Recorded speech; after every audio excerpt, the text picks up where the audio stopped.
제75장 참고래의 머리 비교론. 가판을 가로질러 이번에는 참고래의 대가리를 천천히 살펴보기로 하자.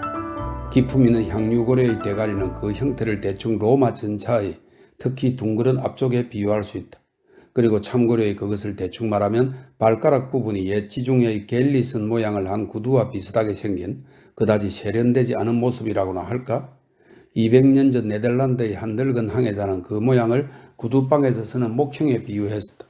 그렇다면 이 참고래의 목형 또는 구두 속에서는 옛날 이야기에 나오는 할머니가 많은 손자들을 데리고 편안하게 살 수도 있을 것이다. 그러나 이 큰 대가리에 가까이 가면 사람들은 저마다 관점에 따라 좀 더 다른 모습을 발견하게 된다. 만약 그 꼭대기에서 물 뿜는 F자형 구멍 2개를 내려다 본다면 여러분은 머리를 엄청나게 큰 콘드라 베이스로 그 구멍은 음향판의 구멍으로 오인할지 모른다. 또한 그 큰 머리 꼭대기의 기묘한 볕 같기도 하고 빛 같기도 한 껍질부, 곧 그 초록빛 조개 껍질에 덮여 있는 것을 가리켜 그린다는 사람들은 참고래의 왕관이라고 하고 남의 어부는 보닛 모자라고 하는데 자세히 들여다보면 그 머리는 그 가지에 새 둥지를 턴 거대한 참나무 줄기같이도 보일 것이다. 아무튼 이 모자의 여기저기에 살아있는 개가 집을 짓는 것을 보면 필연적으로 그런 생각이 떠오를 것이다. 그러나 거기에 붙여진 왕관이라는 용어가 여러분의 상상을 불러일으킨다면 여러분은 이 거대한 괴물이 어떻게 바다의 실제 제왕이 되고 어떻게 이 녹색 왕관이 그토록 기묘하게 달렸을까 관심을 가질 것이다. 그러나 만약 이 고래가 왕이라고 한다면 왕관을 쓰기엔 너무 무뚝뚝한 얼굴이다. 축 늘어진 아래 입술을 보라. 잔뜩 부어 터진 얼굴이다. 목수가 재보면 길이 20피트, 두께 5피트의 부어 터진 얼굴. 기름 500갤런 이상을 먹으면 잔뜩 부은 얼굴이다. 불쌍해 보이는 이 고래가 은청이라는 것은 또한 가엾은 일이다. 갈라진 곳은 지름이 1피트가량이나 된다. 아마도 어미고래가 중요한 시기에 지진으로 해안에 균열이 생긴 페루 연안을 돌아다녔을지도 모른다. 이 입술을 미끄러진 문턱을 넘듯이 넘어서 입속으로 들어가 보자. 맹세하겠는데 만약 내가 맥키노에 있었다고, 미시간주의 북쪽 지방입니다. 맥키노에 있었다고 한다면 인디언의 오두막집에 뛰어들었다고 생각했을 것이다. 신이여, 이것이 요나가 지나간 길입니까? 지붕은 높이가 약 12피트나 되는데 규칙적으로 마룻대가 서 있는 것처럼 꽤 날카로운 각도를 이루고 있으며 양쪽에는 늑골이 아치형으로 되어 털이 나 있는데 거기에는 반수직으로 달린 초승달 모양의 경골판이 한쪽에 300개 가량씩 달려있다. 그것이 머리 꼭대기 또는 왕관부의 뼈에서 내려 떨어져 앞에서 잠깐 이야기한 저 베니스식 창살문을 형성하고 있다. 그 뼈의 끝은 머리카락 같은 섬유로 장식되어 있는데 참고래는 그것으로 물을 걸러내고 그 미로 속에는 작은 물고기들이 우글거린다. 그러다가 먹을 때가 되면 입을 벌리고 정어리 때로 덮인 바다로 밀고 나간다.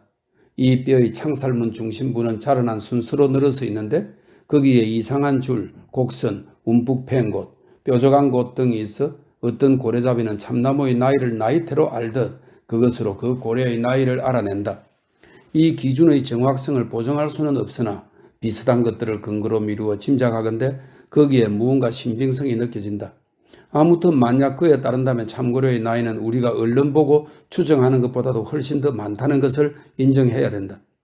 옛날에는 이 창살문에 대해 놀랄 만큼 기이한 상상이 세상에 퍼져 있었다. 피처스의 책에 나오는 한 나그네는 이것을 고래 입안의 경이로운 수염이라 말하고 또 어떤 이는 돼지털이라 부르고 또 헤클루트의 책에 있는 노신사는 이 같은 점잖은 말을 하고 있다. 그의 위턱 양쪽에는 지느러미가 약 250개나 있어 입 천장 양쪽에서 혓바닥 위로 굽어 있다. 만인이 아는 것처럼 이 돼지털이니 지느러미니 수염이니 창살이니 하고 불리는 것은 부인들에게 코르셋이나 그 밖의 옷의 털을 고정시키는 도구를 제공한다. 그러나 이 수요는 오래전부터 줄어들고 있다. 저 속치마를 받쳐주는 버팀살이 가장 유행했던 영국의 앤 여왕 시대를 경골의 전성기로 본다. 그 시절엔 귀부인들이 문자 그대로 고래의 턱 안에서 즐겁게 행동했다. 그와 비슷하게 현대인들은 그 턱의 보호 아래 별 생각 없이 빗속을 걷는다. 우산이라는 것은 뼈 위에 쳐진 천막, 바로 그것이기 때문이다. 그러나 잠시 창살문이나 수염에 대해서는 잊어버리고 참고로의 입속에 서서 다시 한번 둘러보기로 하자. 그토록 정연하게 늘어진 뼈를 보는 사람들은 자기가 마치 네덜란드 하를렘의 웅대한 파이프 오르간 속에 들어가서 수많은 파이프를 보는 것 같은 생각이 들 것이다. 오르간에 씌우는 융단 대신에 더없이 부드러운 특히 융단, 곧 혓바닥이 입의 밑바닥에 쫙 깔려 있다. 이것은 매우 기름지고 부드럽기 때문에 갑판에 올려갈 때 자칫하면 찢어져 버리고 만다. 이 눈앞의 혓바닥을 보라. 이것은 6통의 혓바닥이다. 다시 말해서 그만한 양의 기름을 짤 수가 있는 것이다. 이제 충분히 내가 처음에 말한 것, 향유고래와 참고래는 전혀 다른 머리를 갖고 있다는 사실이 이해되었을 것이다. 결론을 말하면 이렇다. 참고래에는 향유고래와 같은 향유의 원천은 전혀 없고 상하 이빨도 길고 연한 아래턱 뼈도 없다. 향유고래에게서 창살문과 같은 뼈와 거대한 아랫입술 따위가 전혀 보이지 않고 혓바닥 같은 것도 없는 것과 마찬가지다.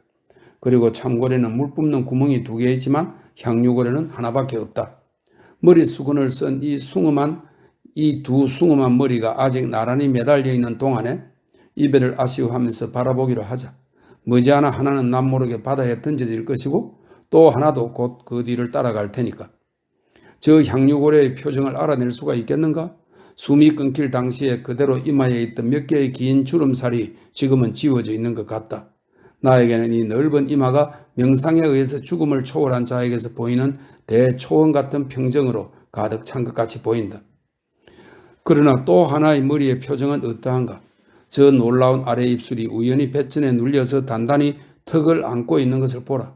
머리 전체가 죽음에 직면하여 위대한 실천적 결단력을 말하고 있지 않은가? 참고래는 스토아파고 향유고래는 플라톤파가 아닐까? 향유고래는 말년에 스피노자를 벗으로 삼았을지도 모른다. 제76장 큰 망치. 잠시 향유고래 머리와 작별하기 전에 나는 여러분들이 지각 있는 생리학자로서 그 모든 성질이 집약되어 있는 머리에서 특히 앞부분에 주목해 주기 바란다. 다시 말해 거기에 어느 정도의 큰 망치로서의 힘이 들어 있을까에 대해서 과장 없는 명석한 판단을 얻을 수 있게 검토해 주기를 바란다. 이것이야말로 가장 문제의 핵심이다. 이로 말미암아 여러분은 이 문제를 완전히 규명하느냐 아니면 유사일에 가장 무섭고 거짓없는 사건에 대해서 영원한 회의자가 되느냐 하는 갈림길에 서게 된다. 향유고래가 헤엄치는 자세를 본다면 보통 그 머리의 앞부분은 거의 완전히 수면과 수직이 되어 있음을 알게 된다. 또한 그 앞쪽 경사면의 밑부분은 그 도처의 활대같이 생긴 아래턱을 받치고 있는 긴 구멍 때문에 현저하게 뒤로 물러나 있음도 알 수 있다. 또한 그 입은 사람으로 말하면 턱의 바로 밑에 열려있는 셈이다. 더욱이 고래에게는 밖에서 보이는 코는 없고 다만 굳이 지적하자면 물 뿜는 구멍을 들 수 있는데 머리 꼭대기에 나 있다.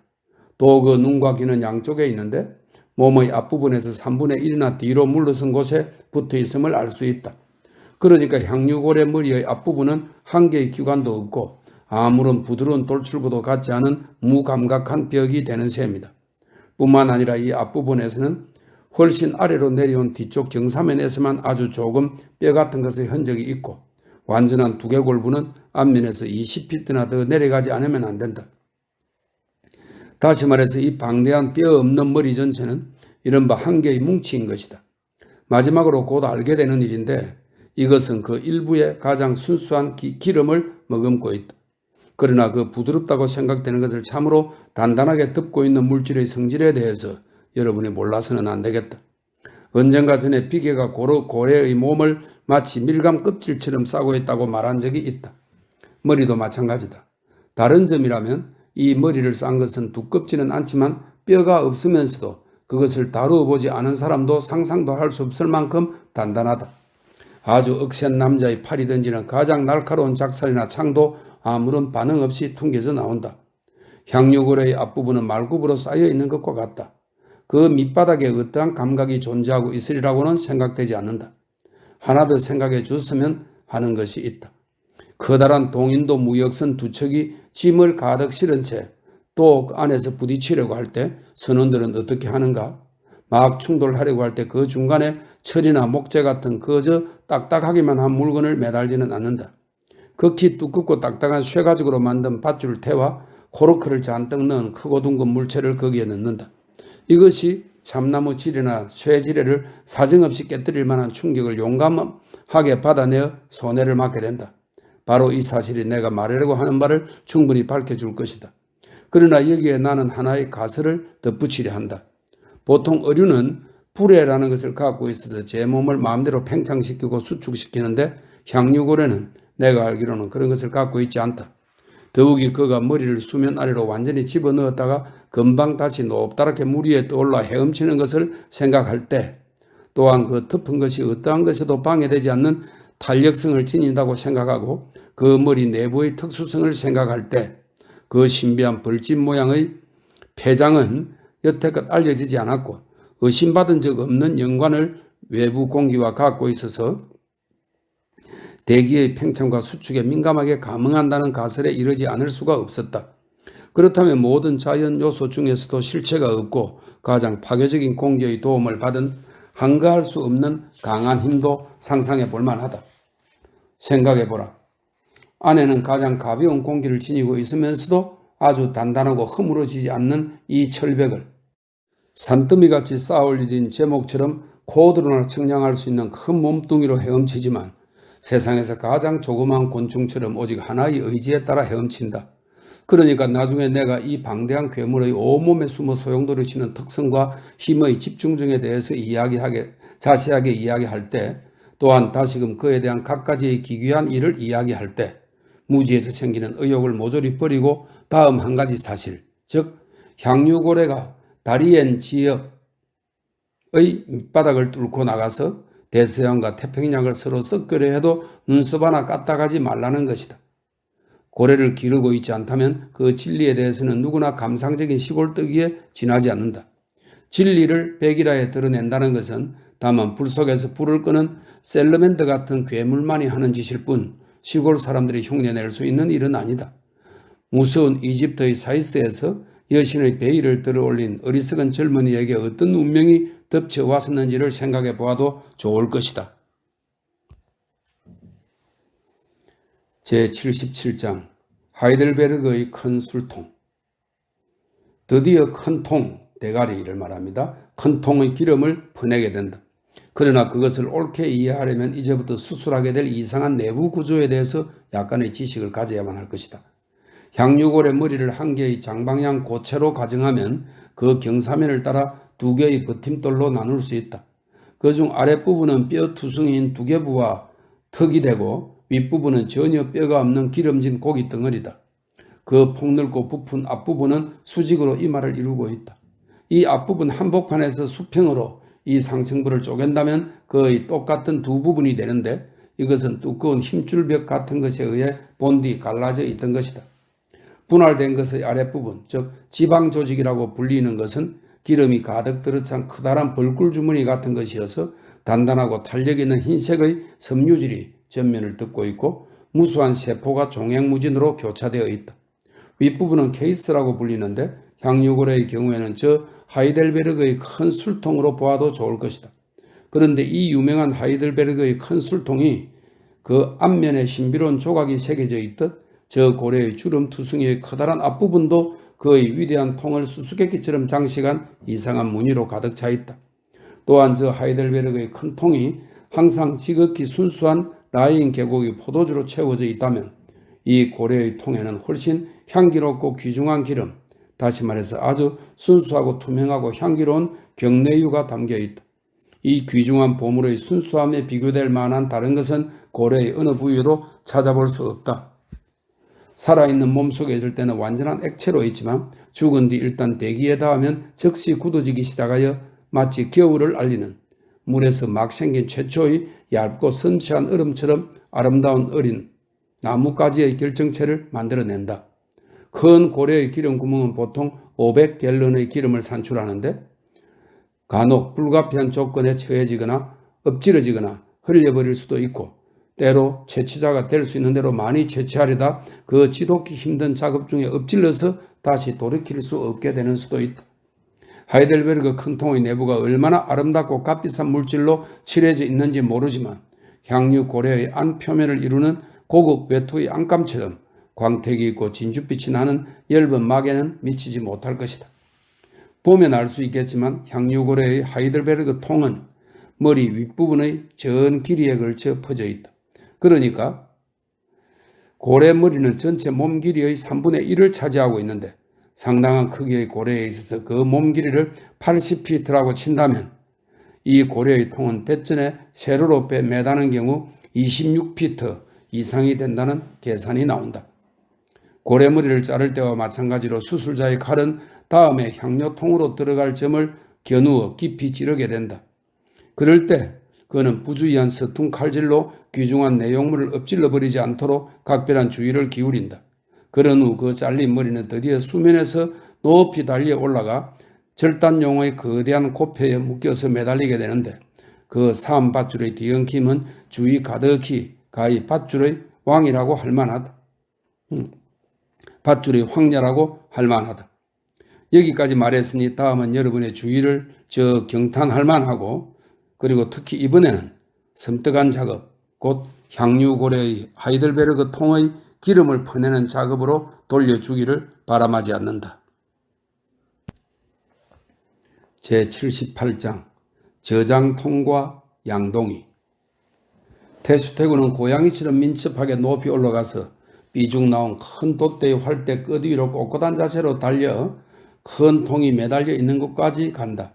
그는 회초리라고 불리는 조그만 코페를 들고 있는데 그것은 바퀴가 하나만 달린 도래를 중심으로 하여 두 부분으로 되어 있다. 그는 그 도래를 활대에서 늘어지도록 붙들어 매고는 밧줄의 한 끝을 갑판 위에 있는 선원이 단단히 붙잡을 수 있을 때까지 계속 흔든다. 그러고 나서 이 인디언은 두 손을 부지런히 놀리면서 다른 쪽 끝을 따라 내려가 이윽고 공중을 낙하여 교묘하게 고래의 정수리에 내려앉는다.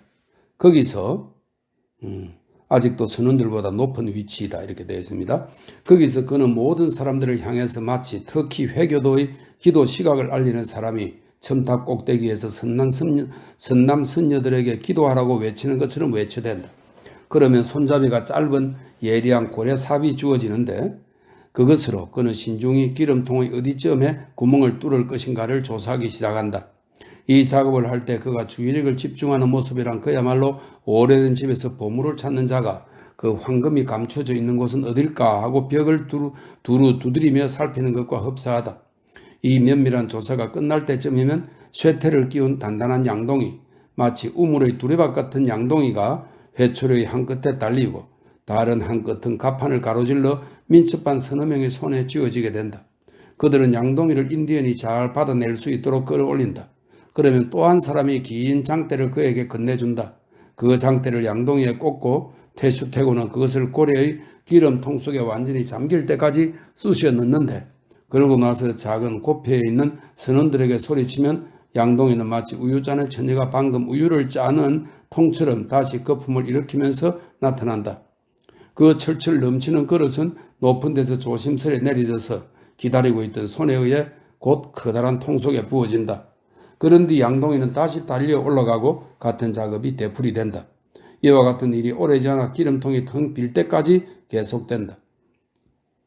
태수태고는 20피트나 되는 장대가 완전히 보이지 않을 때까지 그 긴 장대를 맹렬히 점점 깊숙이 기름통에 집어넣는다. 피크도의 선원들은 꽤 오랫동안 이렇게 기름을 붓기 때문에 어느새 몇 개의 통이 향긋한 기름으로 채워져 갔다. 그때 기괴한 일이 일어났다.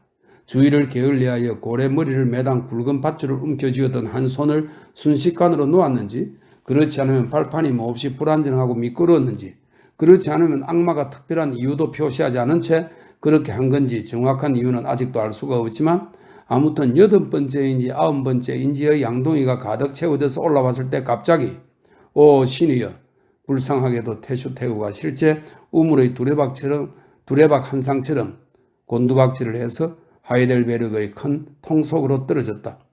통 속에서는 무시무시하게 부글부글 기름 끓는 소리만 날 뿐 그의 모습은 전혀 보이지 않았다. 떨어졌다. 전원이 멍하게 서 있는 가운데 맨 처음 정신을 가다듬은 대구가 외쳤다. 양동이를 이쪽으로 보내줘.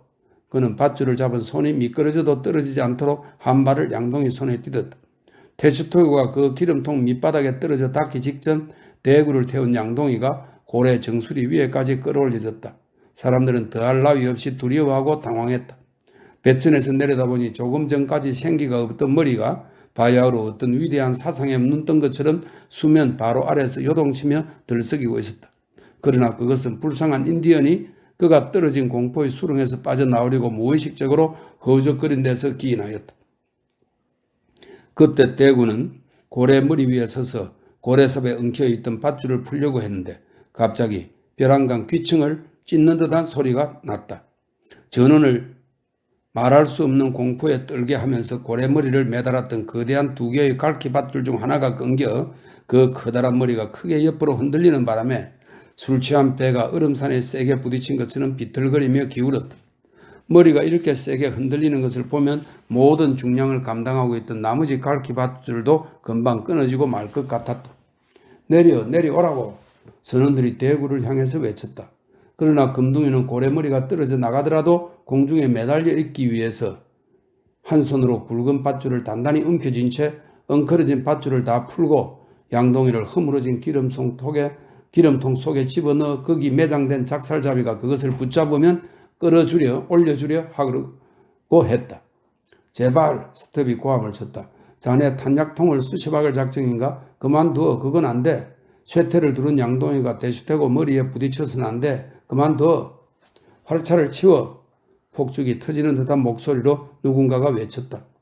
그의 같은 순간에 고래의 큰 머리는 폭포 밑의 깊은 못으로 떨어지는 나이아가라의 테이블록처럼 우레소리 같은 굉음을 내며 바다에 떨어졌다. 갑자기 무거운 짐이 풀린 선체가 바닥에 번쩍이는 동판과 함께 진동했다.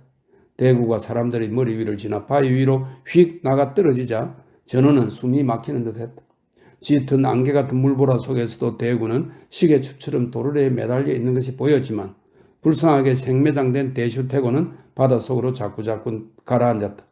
그러나 그 자욱한 물보라가 아직 다 가시기도 전에 창을 손에 든 벌거벗은 자가 번뜩이듯 배전을 넘었는가 하자 다음 순간 심하게 물을 때리는 소리가 들렸다.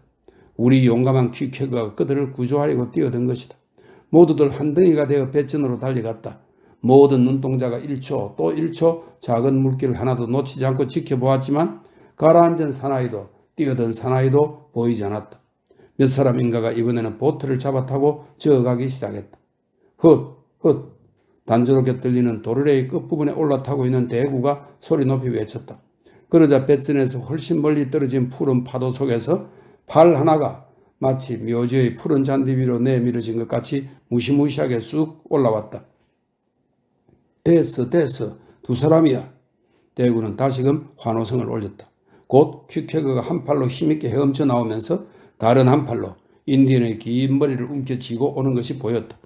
이윽고 그들은 기다리던 보트로 올라와서 곧장 갑판으로 돌아왔으나 대슈태그도 좀처럼 정신을 차리지 못했고 퀵해그 또한 원기왕성하다고는 할 수 없었다. 이 위대한 구조는 어떻게 성공했을까? 퀵해그는 천천히 가라앉는 고래 머리를 쫓아가 물속으로 들어가 그 예리한 칼날로 옆쪽 흡파의 밑부분을 찔러 커다란 구멍을 뚫어낸 다음 칼을 버리고 긴 팔을 집어넣어 안쪽 깊숙이 아래 위로 더듬다가 이윽고 태슈대고의 머리를 움켜쥐고 끌어냈던 것이다. 그가 증언한 바에 의하면 처음에 팔을 집어넣을 때는 발이 만져졌는데 그것은 적당치 않다.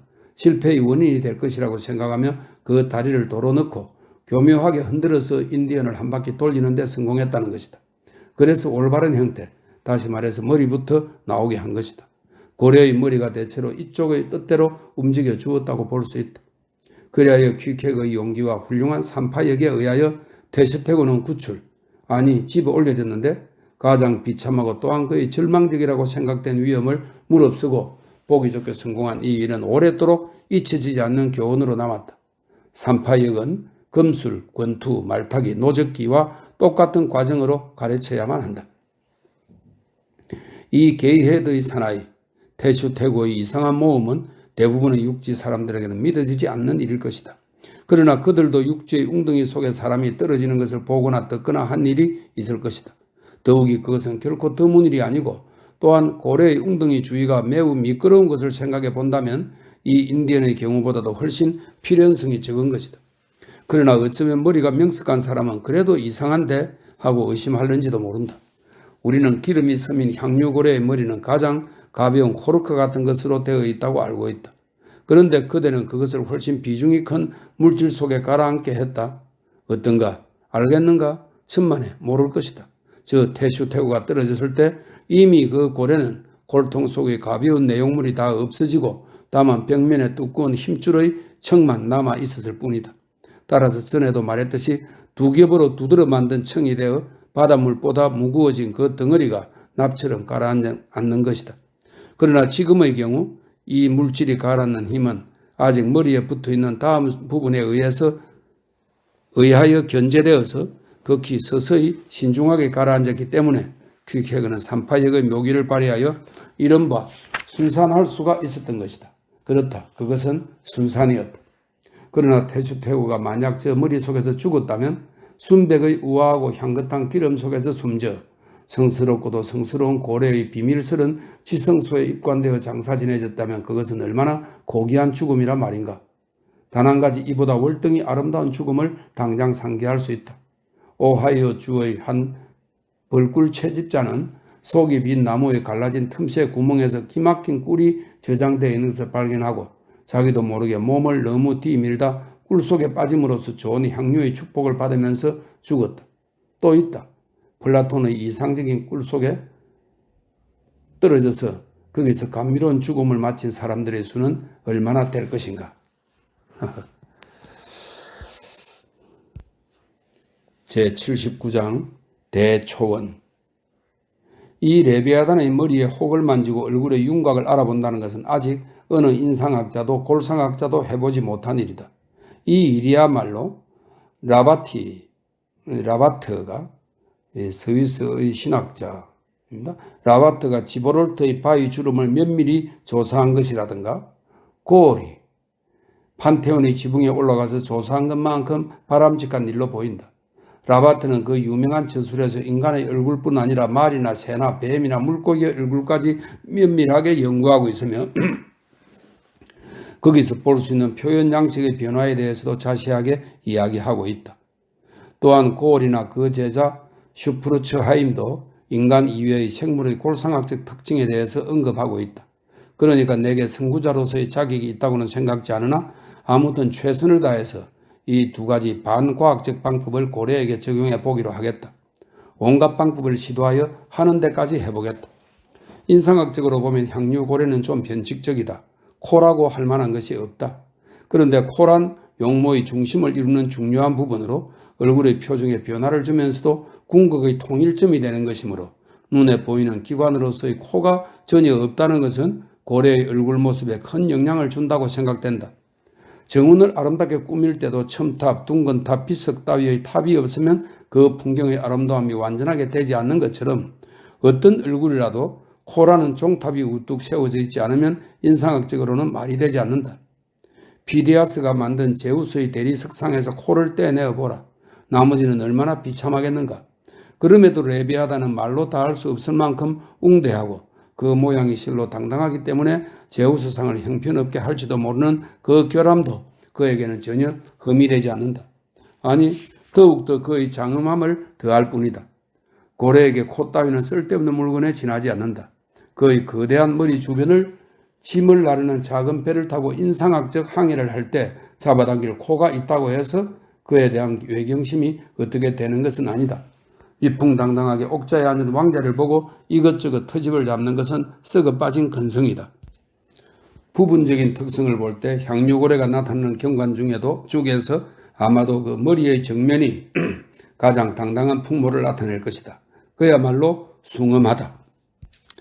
사색에 잠긴 위인의 이마는 서광이 비치기 시작한 동력 하늘과도 같다. 목장에서 쉬는 암소의 이미지 곡선은 웅장하고도 아름다운 모습을 나타내고 있다. 산의 험준한 길로 무거운 대포를 밀어 올리는 코끼리의 이마는 당당하다. 사람에 있어서나 짐승에 있어서나 신비로운 이마라는 것은 독일 황제가 그 칙스에 찍은 황금 봉인과 같은 것이다.